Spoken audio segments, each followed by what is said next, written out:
Alegria nas pernas, ginga, jeito brasileiro, dê o nome que quiser. O fato é que o Brasil sempre foi diferente nesse esporte e sempre teve o seu destaque no imaginário popular. Mesmo em 1950, antes mesmo de ganhar a primeira Copa do Mundo, talvez pela política de pão e circo varguista, o país já era destaque pelo amor ao futebol, batendo recorde de audiência com mais de 199 mil pessoas no Maracanã. Na época, João Avelange chegou a exclamar que mais de 220 mil pessoas estavam presentes para prestigiar Brasil e Uruguai no final de 1950. Em todos os mais de 50 anos de estrelismo, o Brasil jamais deixou de figurar entre as boas seleções e principalmente entre as principais estrelas que encantaram o mundo, mesmo quando não ganhava nada. Mas o que explica esse aparente talento nato do jovem brasileiro com uma bola e o que está fazendo esse aparente talento soar cada dia mais raro entre as verde-amarelas? Olhando de perto, vemos que esta é uma explicação nada simples, mas podemos citar talvez o fato de que, diferente de outros países, onde há muitas opções como basquete, beisebol, hóquei, remo, esqui, natação e muitos outros, não só no Brasil como em toda a América Latina, o jovem basicamente tem como uma única opção de esporte, seja na rua, seja na escola, o futebol. O primeiro presente, uma bola. E muito, mas muito incentivo externo. Seja de amigos, seja dos pais, seja assistindo aos ídolos, ou mesmo pelo lado financeiro. A verdade é que o futebol acompanha o brasileiro desde os primeiros passos até a vida adulta. Isso favorece um treinamento intenso. As condições? Bem, nem todo mundo tem uma bola decente. Isso obriga a um treinamento maior de fundamentos. Campo? Quem é capaz de treinar em campos de terra esburacados e escorregadios? Desde cedo, o jovem é ensinado a superar as condições mais adversas se quiser se manter no jogo. Dominar uma bola dessas em um campo daqueles, só com muito preparo. Evitar contato sem perder a bola para não cair e se ralar todo em um campo daqueles, só com muita improvisação. O mesmo vale para os mais habilidosos.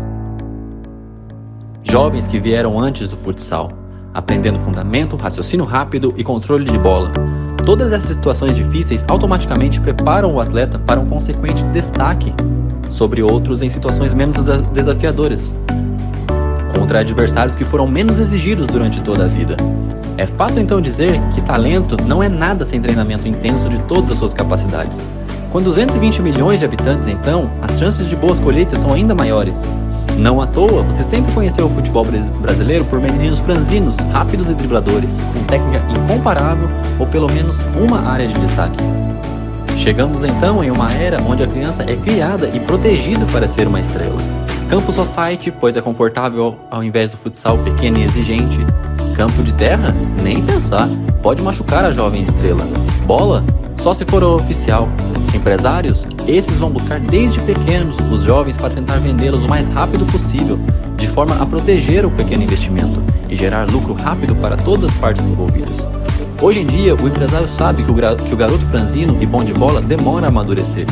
Então, pode ser um investimento de risco que pode dar resultado ou não. Uma fase ruim é provável, e se ela vier na época errada, pode ser o fim da carreira do jovem garoto. Já um jovem forte, ainda que com pouca técnica, pode facilmente atropelar os outros e se destacar nas divisões de base, facilitando a sua chegada ao profissional e a consequente venda. Dessa maneira, milhares de jovens talentos ficam pelo caminho, enquanto brucutus com a mínima técnica são promovidos. O problema é que quando esses jovens chegam ao profissional, encontram outros jogadores do seu tamanho e não têm chances para continuar atropelando. Alguns clubes ainda não perceberam isso e seguem apostando suas fichas nesse tipo de jogador, obtendo sucesso nas divisões de base, mas sem nenhuma destaque quando esses jogadores chegam ao profissional. É o caso do Corinthians, por exemplo, um dos maiores campeões da Copa São Paulo. Já outros, como o Santos, muitas vezes preferem apostar nos jovens menores, mas com talento, e maturá-los depois no profissional, que é onde realmente importa, mesmo que isso signifique ter muito poucos destaque nas divisões de base. Independente de qual caminho eles sigam, boa parte desses jovens já está contaminada desde a raiz pelo problema citado anteriormente. Muito paparico, muitas facilidades, muito estrelismo e pouquíssima dedicação e treino de fundamentos. Ao jovem, desde cedo já é exposta a exigência de sustentar a família que investe nele desde pequeno para quando crescer. Aqueles que se destacam não têm a oportunidade de desenvolverem o melhor do estilo brasileiro de futebol. São logo transferidos para o futebol europeu, onde suas asinhas serão podadas e serão transformados em jogadores europeus. Pois bem, já os burucutus empresariados chegam ao futebol profissional e se tornam a maioria. Maioria de jogadores sem fundamento, sem criatividades, jogadores que não têm alegria, jogadores que não acertam passes de 3 metros e não quebram linhas, pois não sabem improvisar. O que os treinadores fazem? Buscam então a vitória tática, usam da força e da tática. Técnica europeia usada há décadas e aperfeiçoada com a presença tecnológica. Porém, pela falta de experiência, o fazem de forma amadora. Não é de se surpreender que treinadores europeus chegam aqui e têm tantas facilidades. Nosso futebol não tem mais identidade. Somos um Frankenstein futebolístico nos últimos tempos. A improvisação, o drible e o fundamento sempre foram os diferenciais do nosso futebol. Hoje, isso não existe mais, e nos poucos que existe é descaracterizados por idas precoces à Europa, ou treinadores que já não sabem mais como explorar isso. Coincidência ou não, com exceção de Neymar, todos os destaques brasileiros nos últimos anos eram goleiros e zagueiros, posições de força, reflexo e tática. Há quem diga que o futebol evoluiu, que não há mais espaço para o drible, que antigamente Pelé jogava com pedreiros e sem marcação, que as linhas não eram mais espaçadas. Ok, vamos por um instante levar isso como verdade. O que isso influi nas cobranças de falta? Faz mais de uma década que não temos bons batedores de falta no futebol brasileiro. Talvez Rogério Ceni, mas uma década atrás ele já era velho. Quando foi a última vez que você viu uma falta e pensou, daí é caixa? Pois bem, talvez os mais novos nem saibam o que é isso. Há pouquíssimo tempo atrás, praticamente todos os times tinham batedores.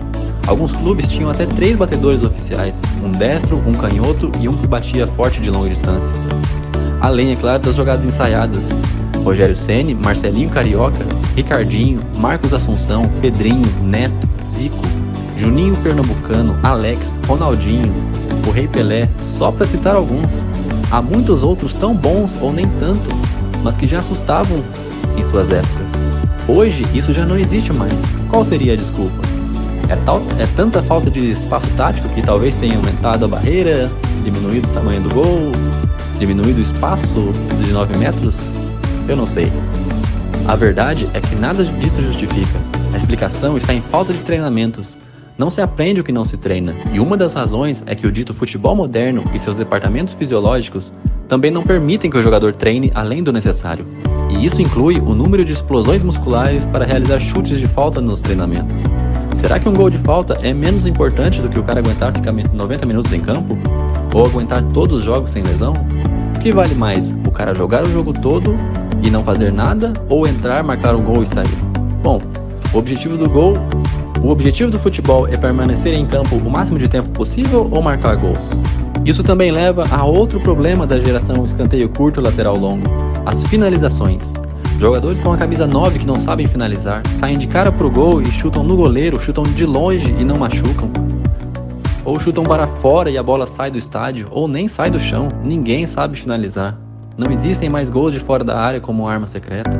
Quando acontece é por pura sorte de alguém que resolveu chutar. Não existe mais o "ei, o time tá fechado, bora chutar de longe". Os caras não sabem bater na bola. Eu nunca vou esquecer de um vídeo do Ronaldo mostrando como deslocar o goleiro. Infelizmente eu não encontrei para colocar aqui. Era técnica pura. Mesmo quando era de bico, o cara tinha calma, surpreendia o goleiro e nem precisava colocar força. O único cara que ele treinou foi o último matador de nossos tempos, Ricardo Oliveira. Ora, quem não sabe marcar, também não sabe cruzar. Hoje em dia, os jogadores jogam a bola para dentro da área, não há mais cruzamentos. A dificuldade é tão grande em bater na bola que ela nem sobe mais de meia altura. E quando sobe, é uma pancada, quanto mais esperar que ela faça um arco. Indo mais além, como cruzar se não há jogadas de linha de fundo? Atualmente, os atacantes marcam até a defesa, mas os laterais não passam mais para a linha de fundo para cruzar. Não existe tabela, não existe tocar e correr para receber na linha de fundo e cruzar. O cara toca e já recua, não tem drible, não tem tabela. Sem responsabilidade nenhuma com a função, são raros os laterais que sabem marcar. Muitos nem isso sabem.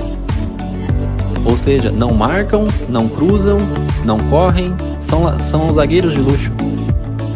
Grandes cabeceadores? Nem preciso falar. Será que o futebol moderno também não dá espaço para cabeceadores? Bem, tem zagueiros que não saem do chão. Os atacantes fecham o olho para cabecear e deixam a bola bater. Não tem mais o movimento. A verdade é que a jogada aérea é uma coisa que se nivelou por baixo. Ambos saem do chão, muitas vezes juntos, mas não sabem fazer o movimento. O cabeceio é apenas uma forma de alcançar a bola. Praticamente não sabem dar direção a ela mais. Gols de cabeça ainda são comuns, mais pela confusão e imprevisibilidade que gera do que por mérito dos cabeceadores. A real é que hoje temos goleiros e zagueiros que precisam saber jogar com os pés. Em contrapartida, abrimos mãos de volantes que o fazem. Temos atacantes que precisam marcar e laterais que não marcam. Camisas 10 jogando atrás, dando saída de bola e ninguém para pensar o jogo. O atacante precisa marcar e quando vai disparar em direção ao gol, não tem mais fôlego, mal aguenta o peso da perna. O camisa 10 não existe mais. Outra deficiência de uma geração que não joga futsal e nem sabe pensar o jogo. Bom, você concorda, discorda? Deixe sua opinião nos comentários.